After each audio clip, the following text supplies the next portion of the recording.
A partir de agora, Daniele Garcia aqui no Jornal da Fã. Exclusiva Jornal da Fã. Entrevista. Minha cara Daniele Garcia, muito bom dia, bem-vinda aos nossos estúdios. Bom dia, querido, bom dia.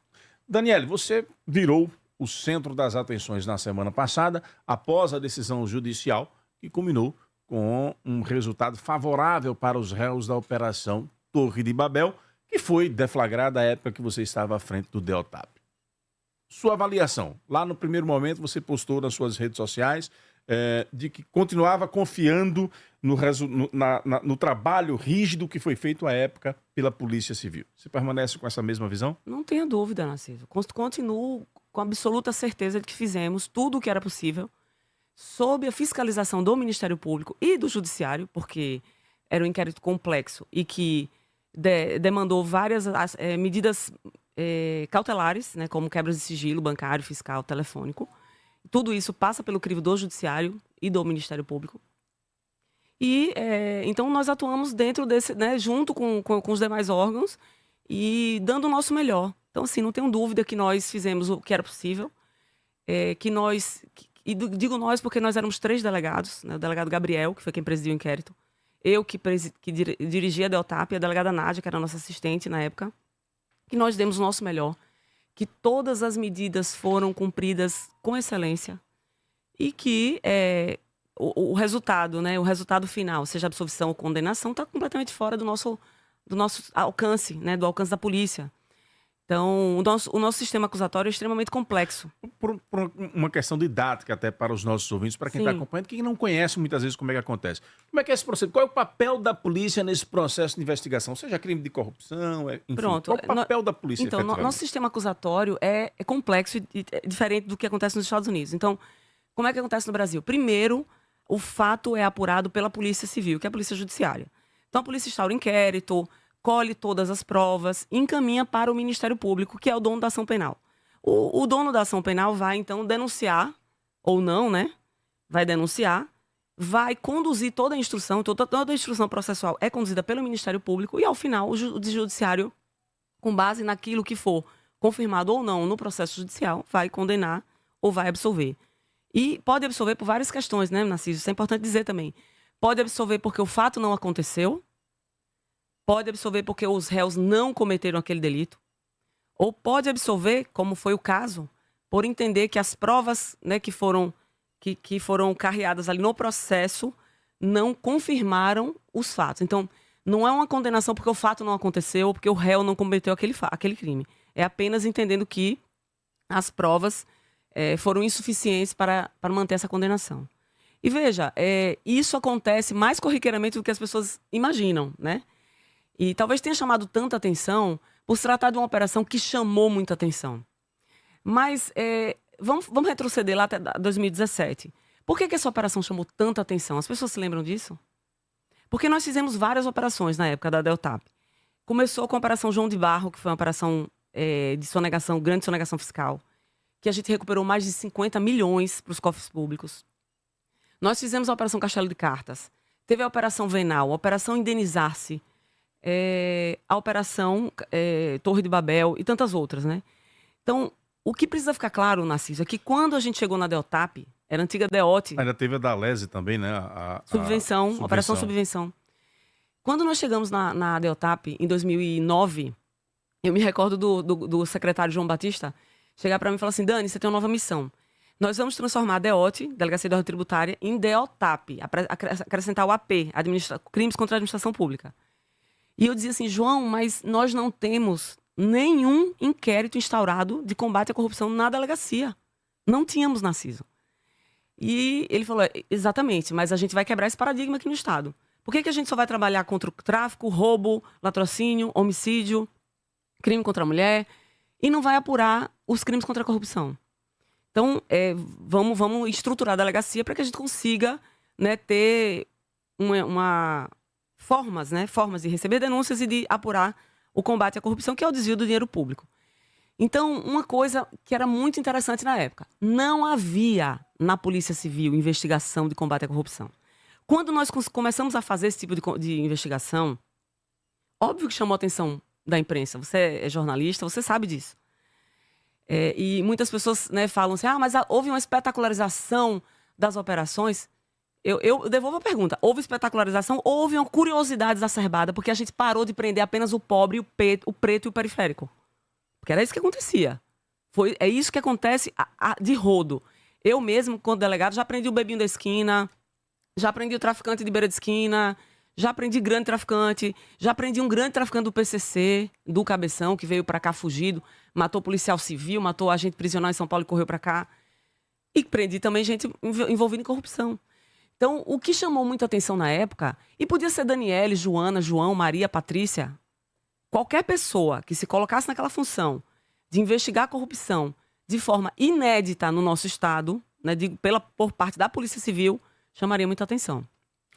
Estamos entrevistando de forma exclusiva a delegada Daniele Garcia aqui no Jornal da Fã. Agora, Daniele, puxando também para a memória lá da época, nós tínhamos uma situação conturbada naquele momento na coleta de lixo em Aracaju. No governo de João, houve uma transição da Torre para a Cavo. Toda uma confusão, paralisação ali no início, sindicato envolvido na questão da incerteza de como é que os trabalhadores ficariam. Passado esse processo inicial do governo de João, vai-se até o final do governo do João com a Cavo atuando e vem um novo contrato que agora eu queria que você esclarecesse para a gente. Era emergencial? Foi licitação? Como é que foi isso na época? E a denúncia feita pela empresa Cavo de que a torre foi beneficiada. Dessa denúncia, deu-se o desenrolar desta investigação. É isso? Mais ou menos. Vou te explicar. O que aconteceu? Primeiro, a licitação do lixo em Aracaju estava travada por uma série de decisões, certo, seja da Justiça, seja do Tribunal de Contas. E na época de João Alves, houve uma contratação emergencial da empresa Cavo. A torre atuava em Sergipe há anos, né? E com a mudança de gestão na capital, a empresa Cavo foi trazida para fazer a coleta de lixo.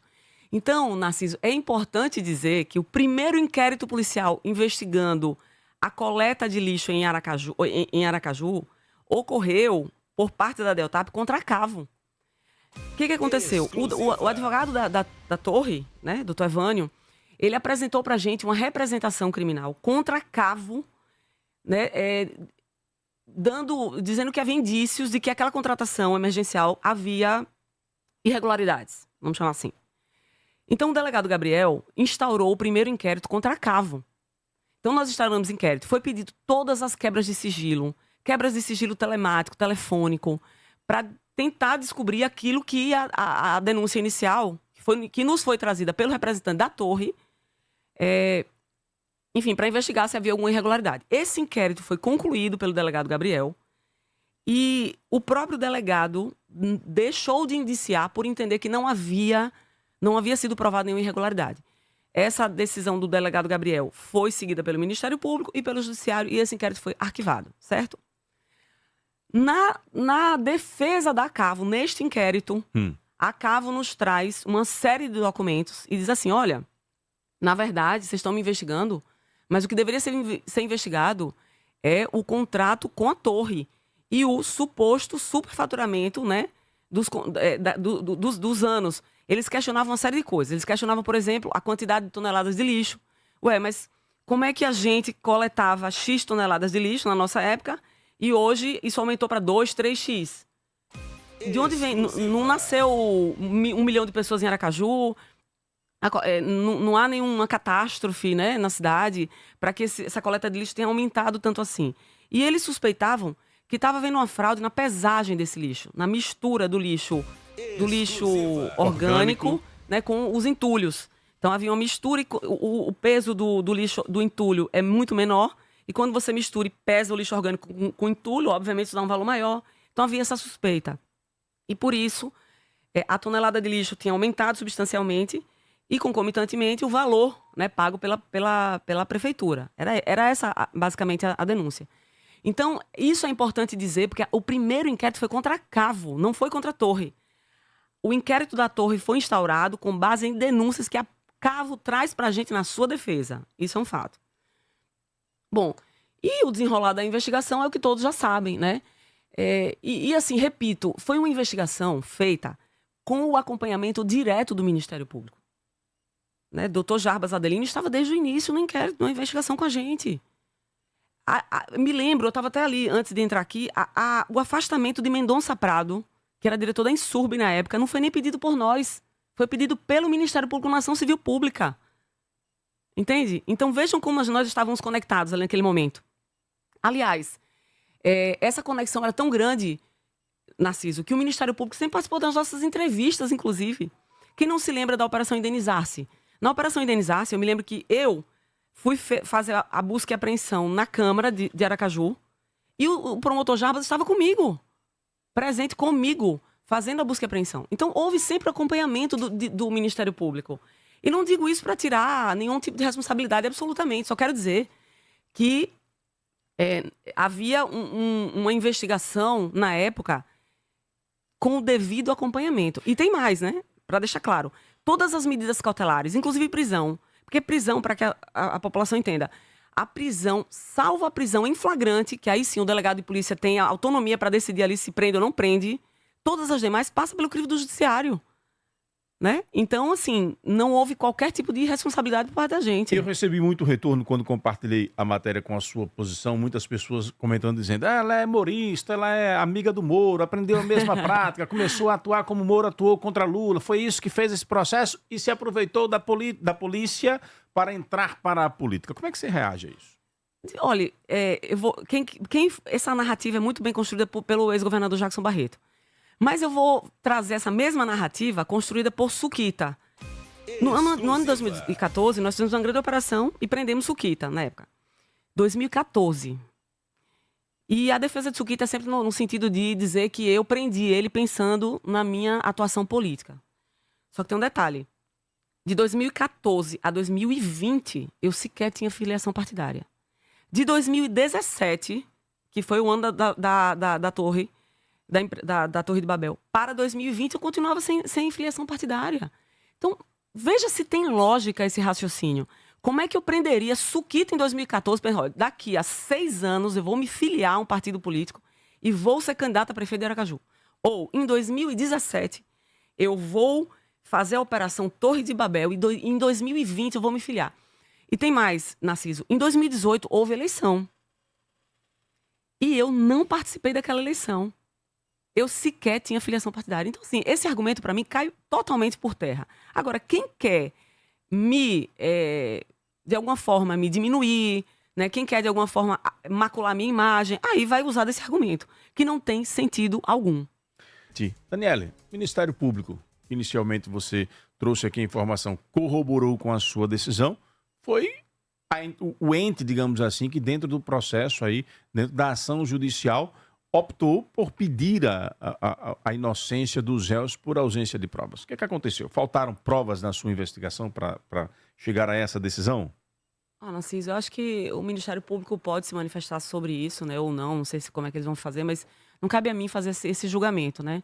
O que eu posso dizer é que, no início, eles acompanharam toda a investigação, no início, eles denunciaram, acompanhando o indiciamento feito pelo delegado Gabriel, por todos nós.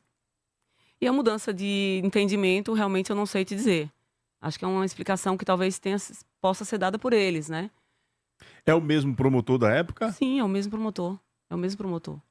E essa mudança é normal em termos de um processo? Assim, não, veja, isso faz parte da rotina? Isso acontece. Eu não vou dizer que isso faz parte da rotina, né? Mas acontece. Acontece, às vezes, do promotor, ao final da instrução, entender, né, que não conseguiu ali se comprovar tudo que foi... E é importante dizer também, desculpa não interromper, que há uma coisa, por exemplo, para nós da imprensa isso é importante porque gera sempre muita repercussão, quando sai um indiciamento você já dá aquele destaque grande, mas indiciamento não significa comprovação de crime, eu estou errado? Não, tá certo. Indício, né, a suspeita de que aquele caso, aquele fato aconteceu daquela forma, e isso precisa ser comprovado em processo. É assim o nosso sistema acusatório, né, criminal no Brasil.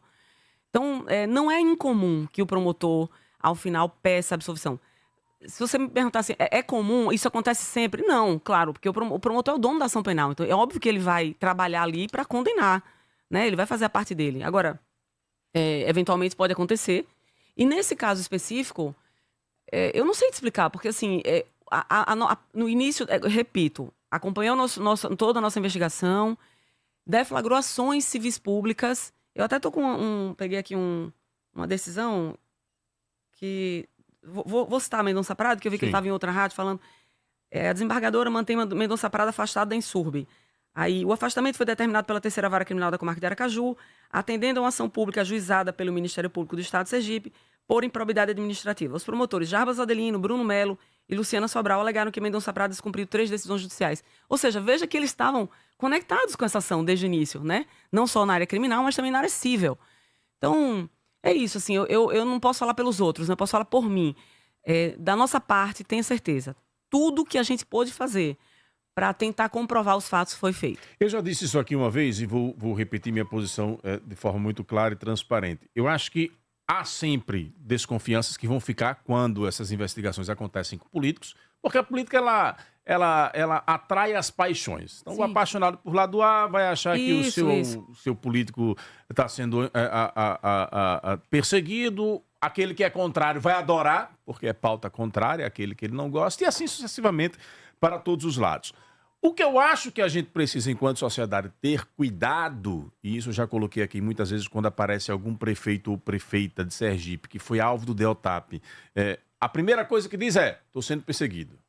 Primeira estratégia que o político utiliza. Então, acho que a sociedade precisa tomar muito cuidado com isso, porque muitas vezes, no afã de defender político A, B ou C, de lado A, B ou C, você acaba corroborando ou protegendo aqueles que cometem crime de corrupção, que vão sempre e eternamente, até por uma questão de legalidade e de estratégia, buscar o vitimismo. Né? E tem um detalhe, né, Narciso? Essas pessoas geralmente estão muito bem acompanhadas de uma defesa técnica muitas vezes caríssima, né? Que o ladrão pé de chinelo não tem condições de contratar. Então, eles têm uma defesa técnica muito preparada, né, para enfrentar, inclusive, o nosso sistema jurídico, que traz uma série de brechas. Você falou aí da Lava Jato, eu até nem comentei, mas vejam, sobre a Lava Jato, eu não vou entrar no mérito da coisa, mas quero dizer o seguinte, houve uma mudança de entendimento sobre a questão da competência, certo? O TRF4, por várias vezes, corroborou que Curitiba tinha competência para investigar os crimes da Lava Jato. Depois houve uma mudança de entendimento por parte do Supremo, né, com relação à questão da competência. A mesma coisa aconteceu com a prisão em segunda instância. Quem não lembra disso? Sim, teve mudança. A operação Subvenção aqui, que também foi presidida pela Deltap por mim, nós chegamos a 2 deputados condenados, salvo engano, a 12 anos de prisão. E foram presos, inclusive. Com a decisão, presos porque a decisão em segunda instância confirmava a decisão de primeira instância, embora ainda coubesse recurso, né? O que aconteceu?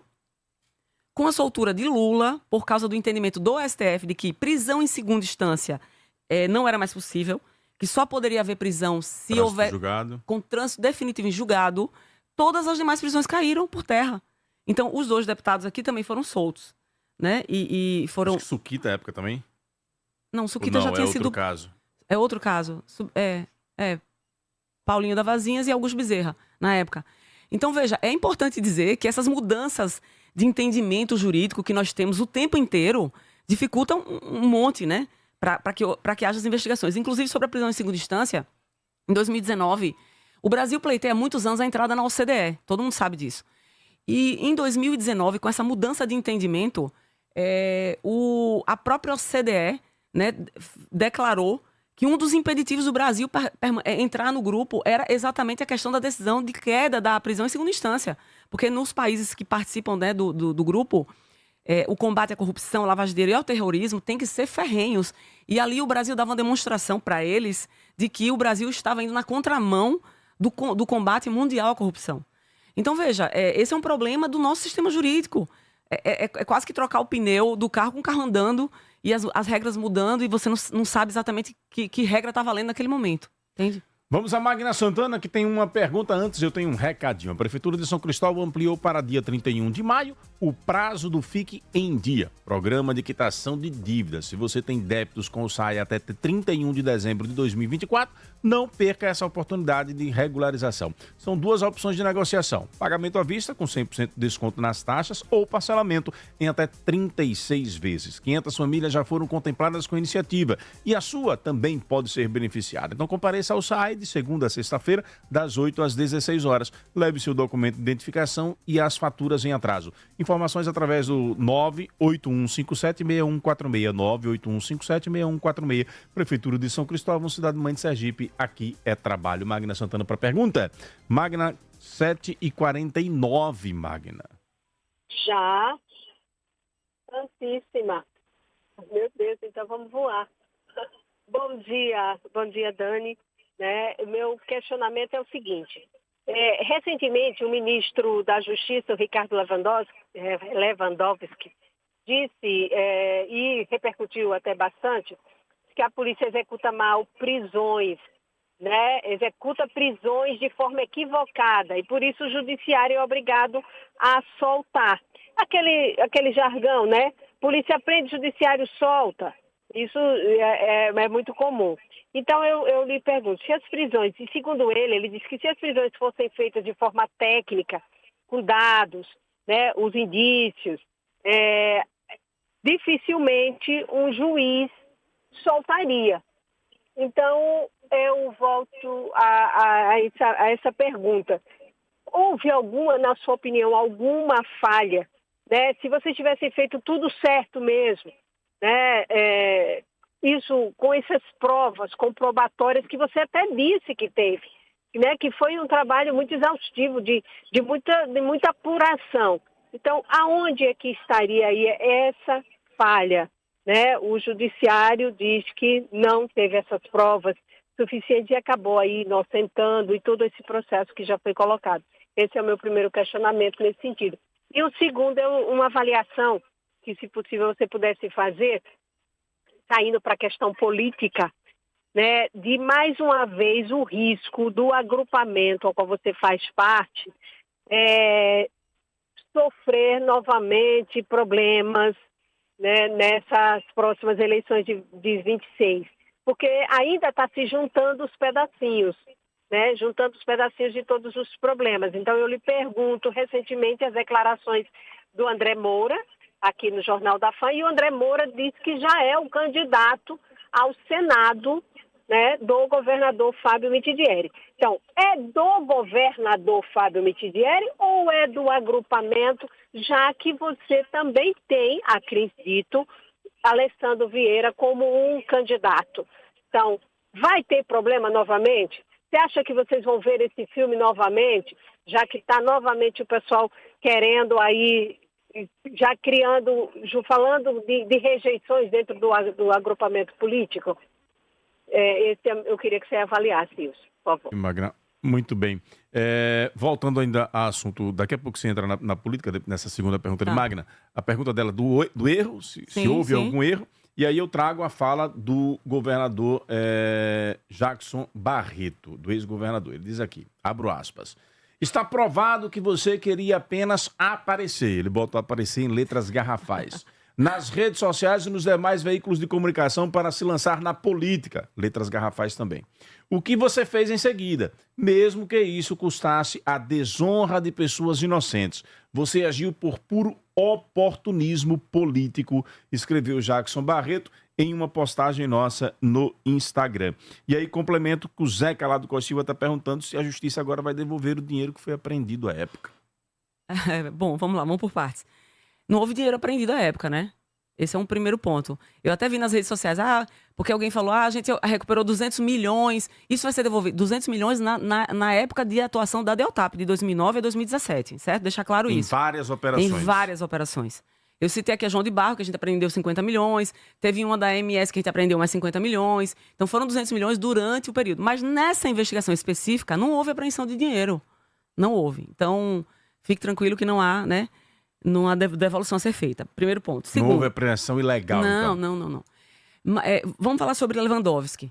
Veja, Narciso, eu já vi, com estes olhos que a terra um dia há de comer, uma prisão em Sergipe de tráfico de mais de 50 quilos de crack, prisão em flagrante, que a justiça disse que não havia prova suficiente do tráfico. Exclusiva. Certo? Então, assim, a polícia tá prendendo mal ou a gente tá ficando maluco? Veja, erros acontecem e podem acontecer na polícia, no Ministério Público, na Justiça. Será que não existe nenhuma decisão equivocada? Será que não existe nenhum equívoco do Ministério Público? Será que não existe nenhum erro da polícia? Existe sim. Agora, culpar toda a polícia, né? Dizer que a polícia prende mal para justificar essa esculhambação, desculpa o termo, que o país hoje vive, né, com esse sistema jurídico descredibilizado, pelo amor de Deus. Isso me afeta e me ofende enquanto policial que sou, né? Então, acho que foi uma fala infeliz do ministro. Aliás, ele tomou muita, né, porrada nas redes. E as forças policiais, todas, absolutamente todas, ficaram revoltadas. Né? Porque ele, enquanto diretor de uma parte importante de segurança pública e justiça, tem que ter responsabilidade com as falas. Então, me lembro bem desse caso aqui, que 50 quilos de crack. O réu foi solto, o preso foi solto porque não havia prova. Quantos quilos de crack a gente precisa prender para dizer que é tráfico? Porque eu já vi gente ficar no presídio por 10 pedras de crack. Né? Então, assim... Que desproporcionalidade que desproporcionalidade é essa? Esse é um ponto. O que mais que... Jackson Barreto. Jackson Barreto. Bota de novo aí aquele... Só o texto. Assim, a artezinha no YouTube, meu caro Matheus. Da postagem. A primeira pergunta é a seguinte, que eu queria fazer ao ex-governador. Onde foi a comemoração pela absolvição da Torre? Será que ele pode dizer pra gente? Teve churrasco, será? Que acho que foi uma comemoração grande, né? Ele deve ter feito uma grande comemoração. Ele Tem uma relação com os empresários? Mas olha só, olha como é que um ex-governador do estado se propõe a sair com um Twitter, sei lá, uma fala sobre um fato desse. Que é isso?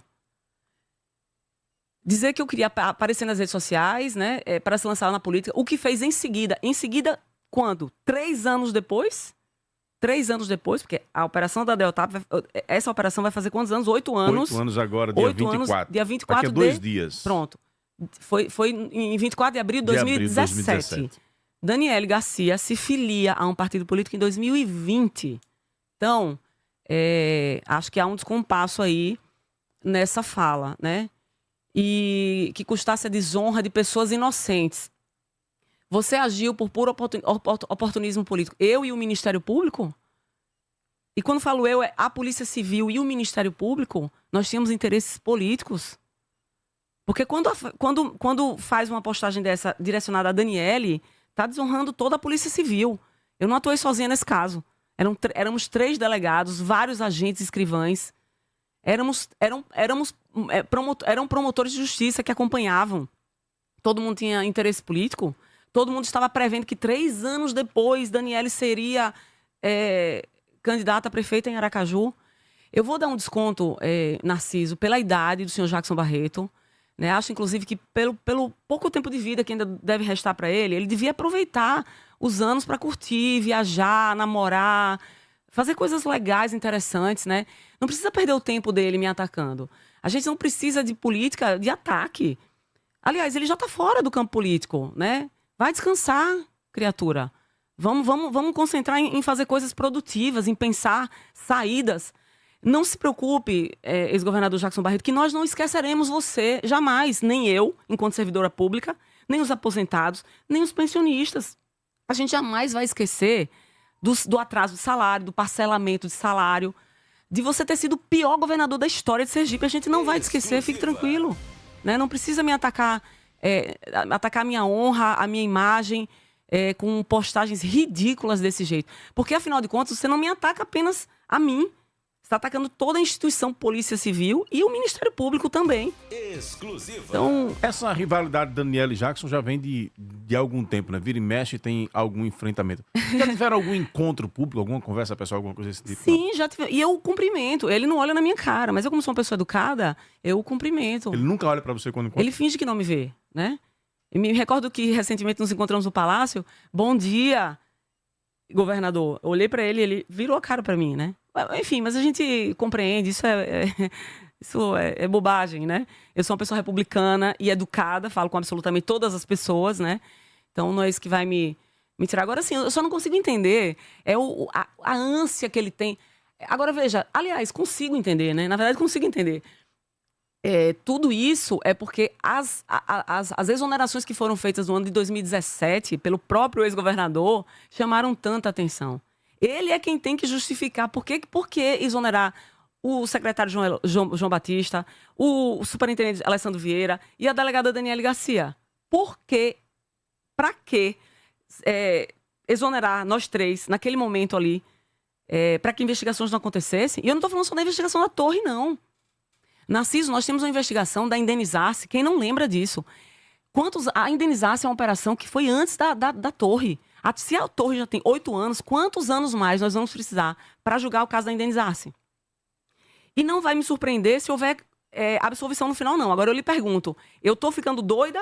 Ou vários delegados, o Ministério Público e a própria Justiça viu notas fiscais que justificavam a verba indenizatória de locação de veículos com o mesmo carro para 5 vereadores? Ou estamos todos malucos de termos visto notas fiscais indicando placa policial de uma moto, como se fosse um veículo, um Corolla, locado na época, por R$7 mil o mês para um vereador? Eu que estou ficando doida? Sou eu que estou ficando maluca? Então, assim, que as pessoas tenham clareza. As pessoas precisam enxergar quem é quem. Aliás, para a própria sociedade, esses processos demorarem tanto a serem julgados. É um tapa na cara da sociedade. É um tapa na cara. Isso não me atinge em absolutamente nada. Eu fiz a minha parte.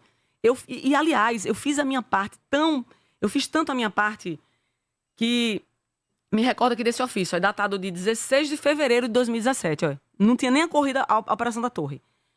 Senhora delegada, um ofício de Alessandro enquanto chefe da Polícia Civil.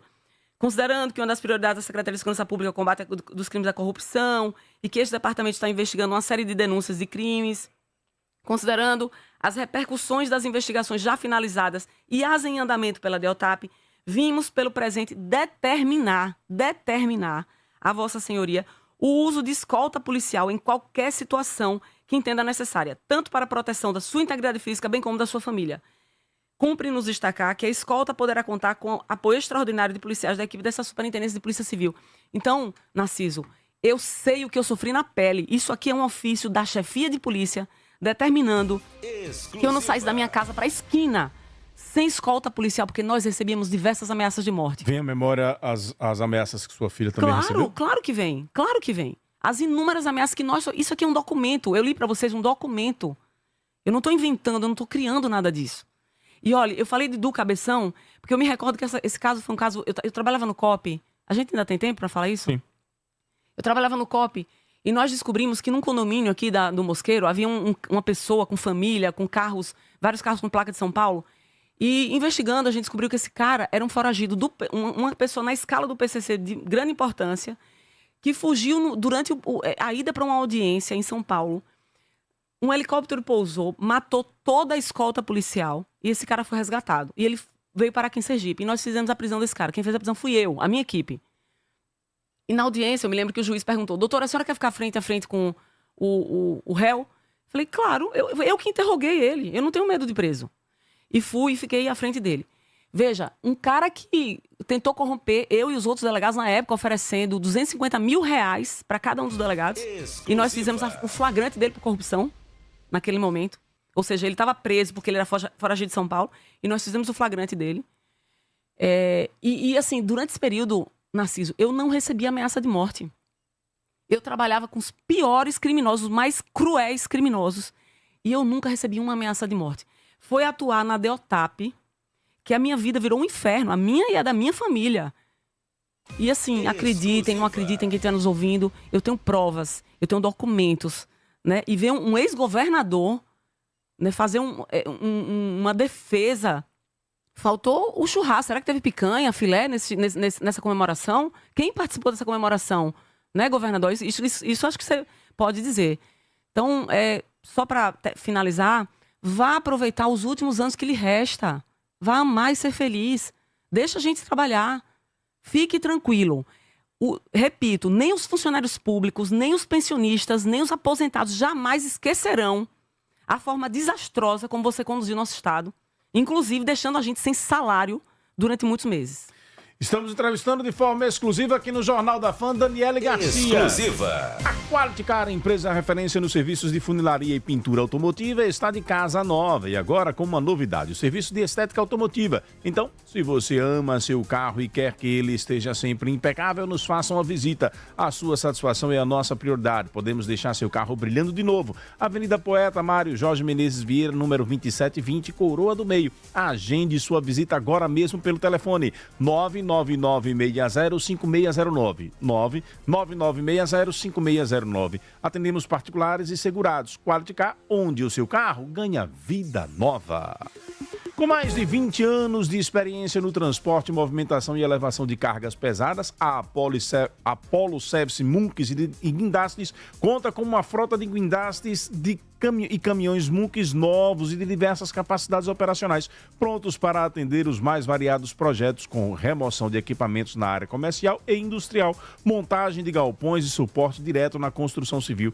Peça seu orçamento já pelo telefone 3041-5931. 3041-5931 ou faça contato pelo Instagram, @Apollo com 2Ls, _Aracaju, @Apollo com 2Ls, _Aracaju. Apollo Service Munks e Guindastes, força precisa para quem precisa de força. Vamos atender alguns ouvintes? Põe 4 ouvintes no ar para a gente encerrar a entrevista com Daniele Garcia. Magna, tem uma última... Sim, da política, daqui a pouco você fala. Tá Calma. O café está preparando ainda. Põe os ouvintes no ar. Jornal da Fã, com o povo no ar. Aqui você fala, o mundo escuta. Agora, a delegada Daniele Garcia tem que se explicar. Porque senão, tudo que ela falou de Jackson, ela e Alessandro, cai por águas abaixo. Porque vão provar que foi tudo mentira só para nego ter ascensão de ir para a política. Se agora foi todo mundo anistiado, cadê Daniele, que saiu esbravejando, que tiraram ela, porque ela estava fazendo certo, não era para prender os amigos. E agora? Como é que vão agir agora? Agora a delegada tem que se explicar. Porque senão, é como o Jackson diz, tudo mentira para poder desfazer o nome do cabra. Olá, bom dia. Narciso, eu gostaria de fazer uma pergunta aí à secretária Daniela Garcia, se ela toparia a ser candidata a deputada estadual, já que para federal vai ser tão disputado e só são 8 vagas. Valeu, meus amigos. Gessinho News, aqui do Barra América, para vocês da Fã. Narciso, gostaria de perguntar, Daniele, a Torre já vem fazendo essas falcatruas, essas enrolações, esse aumento de valores abusivos contra a prefeitura de Aracaju já há muito tempo, né? Pelo que a senhora falou aí, parabéns pelo seu trabalho, por ter encarado essa empresa gigante que controlava aqui a nossa capital. Graças a Deus, a Torre saiu do poder agora. Bom dia, Narciso. Bom dia, delegada Daniele Garcia. Agora, eu sempre fui um duro crítico da DELDAP. Eu sempre dizia que a DELDAP era um comitê eleitoral. Era um comitê eleitoral apartidário. Mas era um comitê eleitoral. Eles copiavam muito o Sérgio Moro, o justiceiro. O justiceiro que apareceu no Brasil, o justiceiro, que chegou onde chegou, prejudicando meio mundo de gente, fazendo delação premiada, que o cara dizia que matava até a mãe. Quer dizer, a DELDAP era um retrato falado do Sérgio Moro, lá em Curitiba. E é tanto que eles todos se candidataram, né? É tudo que hoje tudo entraram na política. Porque eu acho, meu caro Narciso, minha cara delegada Daniela Garcia, eu acho o senhor Mendonça Prado um dos homens mais elibados da história da política de Sergipe. Mendonça Prado. Olha que eu nunca votei em Mendonça Prado. Nunca votei. Mas eu acho o Mendonça Prado um dos homens mais sérios da política. E o Ministério Público, parte do Ministério Público, melhor dizendo, e a Polícia Civil de Sergipe tentou acabar a carreira política e a vida preguiça de Mendonça Prado. Ou é mentira minha? Um abraço, Narciso, Erinaldo do Barra América, para o jornalismo implacável da FUFM. Para a gente completar, o Murilo Gomes, da Nexus Coworking, diz aqui: Daniele, houve mudanças bruscas na cúpula do DELTAP, da Superintendência e da SMTT. Isso pode ter influenciado a baixa coleta de provas? Com essas mudanças que aconteceram, ele quer saber se houve influência na baixa coleta de provas nesta operação da Torre de Babel. E a Silvânia Mãozinha diz aqui: Narciso, sabe por que Daniela incomodou? Porque enquanto muitos preferem mirar suas ações nas periferias, prendendo o preto, pobre e favelado, ela fez diferente. Foi às mansões de Sergipe, enfrentou os donos do colarinho branco e mostrou que ninguém está acima da lei, disse aqui a Silvânia Mãozinha. Finalizando com esses ouvintes. Por onde eu começo? Fica à vontade. Bom, vamos falar primeiro sobre as críticas, né? O Erivaldo, né? Ele fala sobre as candidaturas. Eu devolvo a pergunta. Por que será? Veja, porque todas essas investigações que foram citadas ocorreram anos antes de eleições, né? Onde essas pessoas participaram, inclusive eu. Então, é muito difícil você imaginar que 3 anos antes, 4 anos, 6 anos antes, como foi o caso do Suquita, você tivesse com o pensamento de que lá na frente... Então, para mim, isso não tem nenhuma lógica, né? Para mim. Mas, agora, a pergunta é a seguinte. Nós que trabalhamos incansavelmente por justiça, por igualdade, por respeito, né? Nós que trabalhamos incansavelmente... Por que hoje nós estamos na política? Será que não é porque os políticos antigos, os velhos políticos falharam? É uma pergunta que as pessoas têm que se fazer. Porque, vejam, nós tivemos... Vou lidar aqui com o Sergipe. Nós tivemos aqui os mesmos políticos de sempre atuando a vida toda.